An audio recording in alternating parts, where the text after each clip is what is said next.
इंसाफ का निज़ाम है, law and order और पाकिस्तान का जुडिशल सिस्टम। नई रिपोर्ट के मुताबिक अगर दुनिया के ममालिक की एक फहरिस्त बनाई जाए तो 142वें नंबर पे पाकिस्तान आता है। दैट मीन्स कि we are the third worst when it comes to law and order. यानी पाकिस्तान में पाकिस्तान के शहरी इंसाफ की उम्मीद उनके लिए करना मुश्किल है। आपको कुछ की फैक्टर्स मैं बताती चलूँ। 140वां नंबर है, माली और नाइजीरिया से सिर्फ हम ऊपर हैं और तसव्वुर किया जाता है कि लॉ एंड ऑर्डर की ये सूरत हाल है। पाकिस्तान में कत्ल गारत, मुख्तलिफ डकैतियाँ, किसी किस्म का भी क्राइम रैम्पेंट है। क्राइम और सिक्योरिटी की लो जो रैंकिंग है वो क्राइम कंट्रोल के ना होने की वजह से है। मुख्तलिफ आपके जो कॉन्फ्लिक्ट्स हैं, सिविल डिस्प्यूट्स हैं, उसमें लोगों को इंसाफ नहीं मिलता, लोगों को लॉ से, पुलिस से, सिक्योरिटी पर्सनल से डर नहीं लगता और इसके बावजूद माफियाज यहाँ पे सरगर्म है। करप्शन की अगर बात की जाए तो पाकिस्तान का नंबर 120वां है। गवर्नमेंट की ओवरसाइट की अगर बात की जाए तो उसमें भी हम 103वें नंबर पर हैं। यानी जो कंस्ट्रेंट्स हैं, जो गवर्नमेंट पावर्स हैं, लोग नहीं समझते। नज़र उनको ये आता है कि इस चोर बाजारी में जो एक तरह से घुटने टेके हुए हैं, अनफॉर्चुनेटली वो कुछ ज़्यादा कर नहीं पा रहे। जो गवर्नमेंट की पावर्स हैं, ये इस रिपोर्ट का कहना है। इसके अलावा आपको ये भी बताते चले कि सिविल और क्रिमिनल जस्टिस के हवाले से भी पाकिस्तान का नंबर 128वां है। इसके अलावा ओवरऑल जो साउथ एशिया में पोजीशन बनती है, आपको ये जानकर मज़ीद तकलीफ़ होगी कि साउथ एशियन कंट्रीज़ जो कि डेवलपिंग कंट्रीज़ हैं, उनके ये मसाइल हैं। सारी की सारी कंट्रीज़ तरक्की पजीर हैं, लेकिन उनमें भी पाकिस्तान का नंबर सबसे बॉटम पर है। इस वक्त हमारे साथ मौजूद है बैरिस्टर अमरत अहमद शेख, एडवोकेट हैं जी, हाई कोर्ट की पॉलिटिकल एनालिस्ट भी हैं, ज़बरदस्त तज्ज़िया रखती हैं। आइए उनसे जानते हैं कि कैसे देखती हैं, क्या पाकिस्तान के साथ कुछ भेदभाव किया गया है। अक्सर लोग हमारे यहाँ इस बात को कंटेस्ट करते हैं और ख़ास तौर पे जब ख़वातीन की एम्पावरमेंट से रिलेटेड मेरे पास भी नंबर्स आते हैं तो मुझे लगता है कि कहीं ना कहीं पाकिस्तान के साथ नाइंसाफ़ी होती है। जी बैरिस्टर अमरत, क्या आप समझती हैं कि पाकिस्तान को ये जो low ranking law and order, judicial system, criminal activities की रोकथाम के हवाले से दी गई है, ये जस्ट है, ये सही है, क्रेडिबल है?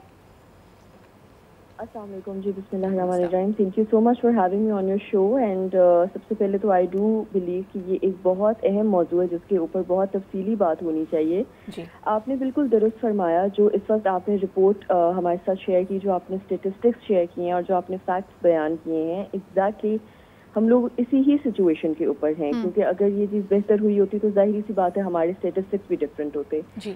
बट नेवरदलेस मैं एक बात ज़रूर कहूँगी कि देखें, स्टेटिस्टिक्स कभी कभार जो होते हैं वो हमें नज़र आ रहे होते हैं, लेकिन असल में सिचुएशन कभी कभार उसके बरक्स भी होती है जी। मैं ये नहीं कहूँगी कि बहुत ज़्यादा नेगेटिविटी है या बहुत ज़्यादा हम लोगों की चीज़ें फ्लॉड हैं।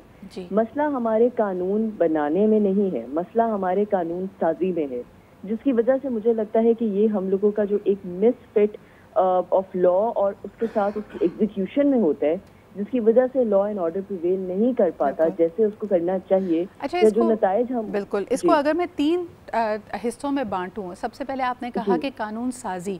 देखिए, हालिया दौर में जिस तरह की पॉलिटिकल यानी सियासी गैर इस्तेहकाम है, तो उसमें हमें नज़र आता है कि कानून साजी तो हमारी फ्लॉड है।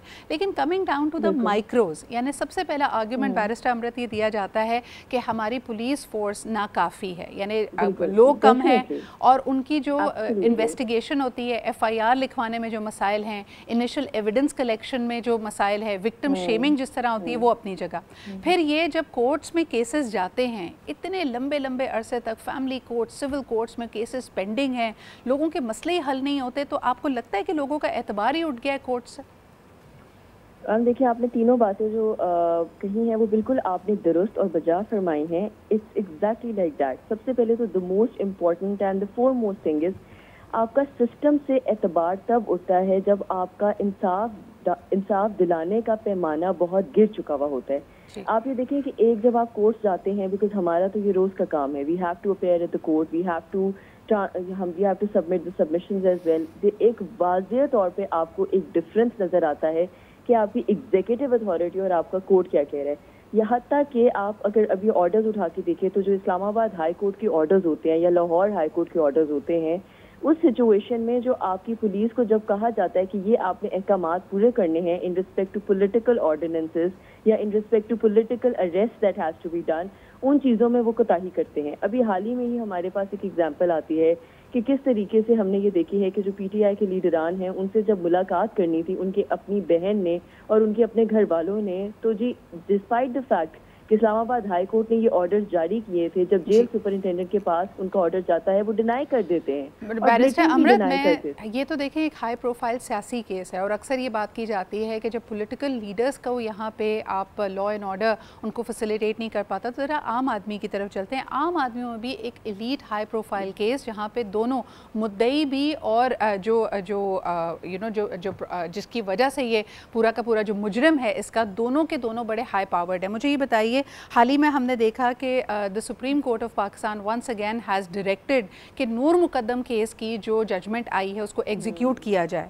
وائی از دیر اے لکونا؟ یعنی جیسے یہ کیس رپورٹ ہوا تھا سالوں پہلے، تب کہا گیا تھا یہ اوپن اینڈ شٹ کیس ہے. I mean, we don't have any good examples. We don't have any examples where جہاں ہم کہیں کہ ہم heinous criminals کو ہم ان کے منطقی انجام تک پہنچاتے ہیں. میم دیکھیں the reason why we have so much، آپ یہ دیکھیں increase in crime کس سوسائٹی میں ہوتا ہے. اب آپ مجھے ایک بات بتائیں، جب تک آپ ایک جرائم کی سزا نہیں دیں گے آپ کی سوسائٹی میں ڈیٹرنس کہاں سے آئے گی؟ آپ نے تو ایگزامپل ہی کوئی نہیں رکھی ہوئی. آپ کے پاس جیسے ابھی آپ نے ہی فرمایا کہ بالکل وی ہیو، ہمارے پاس فیکٹ موجود ہے، ہمارے پاس وٹنس اسٹیٹمنٹس موجود ہیں، ہمارے پاس کیمرہ کی CCTV رپورٹ موجود ہے، ہمارے پاس میڈیکل رپورٹس موجود ہیں. اس کے باوجود ڈیسیجن نہیں آ رہا.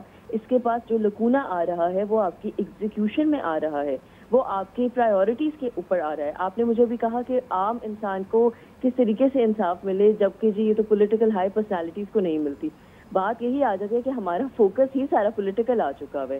ہم لوگوں نے اس طرح کی جو میجر چیزیں ہیں جس کی وجہ سے ہمارے معاشرے میں ایک انسٹیبلٹی ہے، ہمارے معاشرے میں لا اینڈ آرڈر کی سب سے زیادہ نا انصافی کا دھانا ہے. I mean we are next in line to, نیچے 2 کنٹریز ہمارے نیچے رہ گئی ہوئی ہیں. ہم لوگ تو کہیں اسٹینڈ ہی نہیں کرتے ہیں. انٹرنیشنل کنٹریز میں آپ یہ دیکھیں، آپ ویزا کے لیے جاتے ہیں، ان کو یقین ہی نہیں آتا کہ if we are what we are stating that's true to our nature اور ناٹ. ہم لوگوں کو ویزا ڈینائی اب ہونا شروع ہو گئے، اور اتنے زیادہ ڈینائی. اور میرے خیال میں بیرسٹر امرت اب وہ وقت گزر گیا جب ہم کہتے تھے کہ مٹھی بھر ایسے لوگ ہیں. انفارچونیٹلی آپ کا لوکلی بھی، یعنی یہ میرے خیال میں لمحہ فکریہ ہونا چاہیے ان تمام لوگوں کے لیے جو حکومت میں ہیں، جو پالیسی میکرز ہیں، اقتدار میں ہیں، کہ ہمارا ایک تو اندرونی تشخص ہے. یعنی لوگوں کو پرسیپشن یہ ہے کہ وہ کورٹ جائیں گے، پولیس کے پاس جائیں گے، ان کو انصاف نہیں ملے گا، الٹا وہ خوار ہو جائیں گے. اور یہی بات انٹرنیشنلی بھی ہمارے بارے میں واضح ہو رہی ہے. ایک دفعہ پھر جی، کیونکہ اکثر لوگ سورس کی بات کرتے ہیں. Thank you so much barrister Amrit. The world justice project rule of law index نے یہ اینول سروے کیا ہے، جس کے اندر ہم آپ کو یہ رینکنگ بتا رہے تھے کہ پاکستان کے لیے جو رینکنگز آئی ہیں وہ بڑی شرمناک ہیں. اس وقت لاکھوں، ہزاروں نہیں لاکھوں کیسز پاکستان کی کورٹس میں پینڈنگ ہیں. And justice delayed is justice denied, اس بات سے کوئی انکار نہیں کر سکتا.